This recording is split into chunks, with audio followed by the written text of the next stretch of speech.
Boa noite, tudo bem com vocês? Esse aqui é um vídeo da história do Brasil, segundo reinado. Vou dividir em 3 vídeos. O primeiro vídeo, que é esse, vai até 1850, tá? Lei Eusébio de Queiroz, Lei de Terras. O segundo vídeo daí pra frente. E o terceiro vídeo vai pra Guerra do Paraguai, ok? Então vamos começar. 1831, com a abdicação de Dom Pedro I. Vários motivos, entre eles aí os principais que eu acho. Noite da agonia, no qual ele dissolveu a Assembleia Constituinte, tá bom? A própria Confederação do Equador, Pernambuco, a elite, né, se rebelou, querendo fazer uma nova Constituição. Guerra da Cisplatina, causou uma crise financeira com os gastos militares e a derrota, tá certo? Aí temos 9 anos no período regencial, até chegarmos aí no golpe da maioridade, em 1840. Foi uma manobra política liberal, tá bom? Não foi conservadora. Mas por quê, né? Já que os conservadores que queriam a volta à monarquia.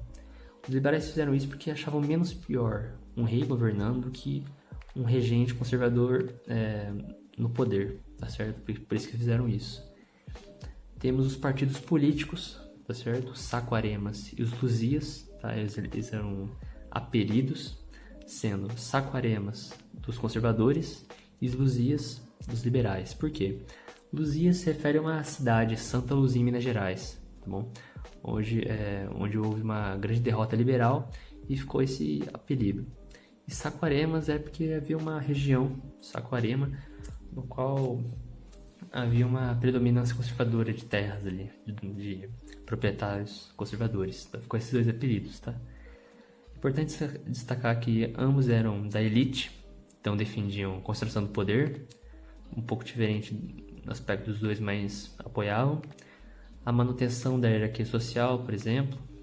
Só que uma pequena diferença aí, que os Luzias queriam uma maior representação política, tá certo? Que aí é uma semente da república, tá certo? Mais para frente. Bem, importante destacar a imagem de Dom Pedro II naquela época, tá bom? Ele queria ser retratado como alguém mais velho, para passar um ar de sabedoria para a população, tá bom? Trouxe isso porque caiu no Enem em 2015, certo? Importante você anotar. Essa questão da imagem de Dom Pedro II, ao contrário de Dom Pedro I, que queria passar um ar de mais novo, né? Alguém mais jovem, mais forte. Então, certo, tá? As primeiras eleições, né, nesse período foram muito conturbadas, tá? Que começou com as eleições do cacete, né? Quando os liberais aí pagaram capangas, certo? Usaram de fraude para ganhar as eleições. E nisso, os conservadores pediram para o Dom Pedro II usar o poder moderador, tá? Para anular essa votação, tá? E nisso ocorreu a Revolução Liberal, tá bom? Em 1842. Aqui.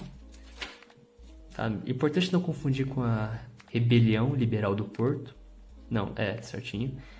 Porque a Rebelião Liberal do Porto foi em 1820, se não me engano. E são períodos diferentes, apesar de terem um nome parecido, tá certo? Em 1847, Dom Pedro II criou o cargo de presidente do Conselho de Ministros, tá certo? Aí começando aí o parlamentarismo às avessas, tá? Importante destacar, com certeza pode cair na sua prova, que foi uma manobra política do Dom Pedro II, tá? Para gerar uma estabilidade interna, tá bom? Entre os partidos políticos. Deu certo, tá bom?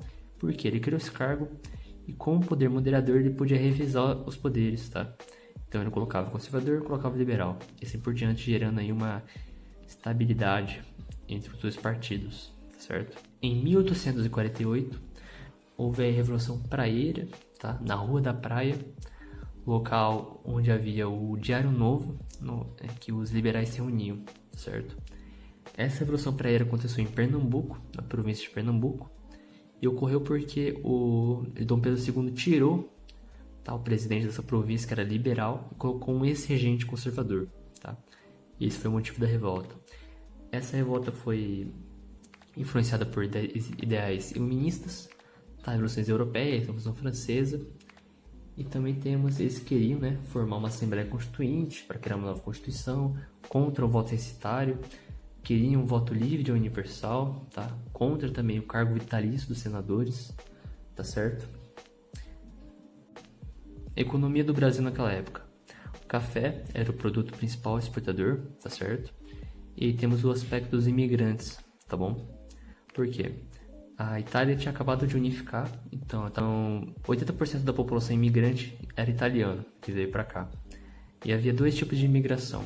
Imigração por parceria, no qual o proprietário da terra pagava passagem do italiano ou do imigrante, e ele vinha aqui endividado já, tá?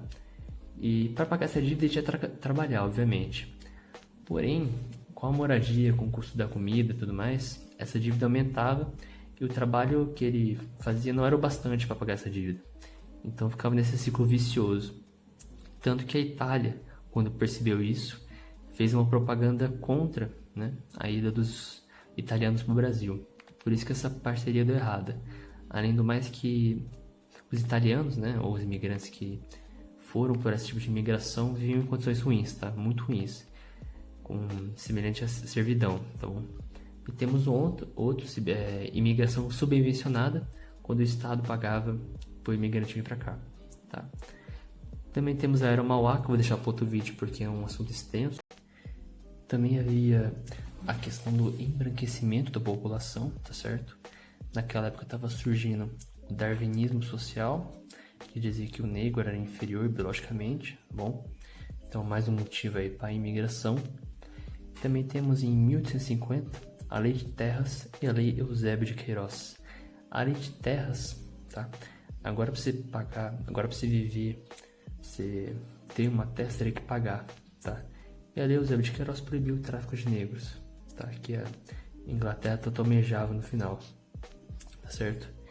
Nisso, a gente pode fazer uma relação entre essas três coisas, tá? A Lei de Terras, a Lei Eusébio de Queiroz, a economia e os imigrantes, tá? Pense comigo, qual é a Lei Eusébio de Queiroz? A mão de obra diminui. Então eles investiam nos imigrantes. Então, se você for ver, o que um imigrante ia preferir? Ter a sua própria terra ou trabalhar para alguém que já tivesse uma terra vivendo num esquema de servidão, tá? Então, claro que ele queria a sua própria terra, mas ele não tinha dinheiro para isso. Com a Lei de Terras, obrigava o imigrante a trabalhar para quem já tinha terras, tá certo? É isso então, tá, gente? Muito obrigado pela atenção, tenham uma boa noite e até a próxima.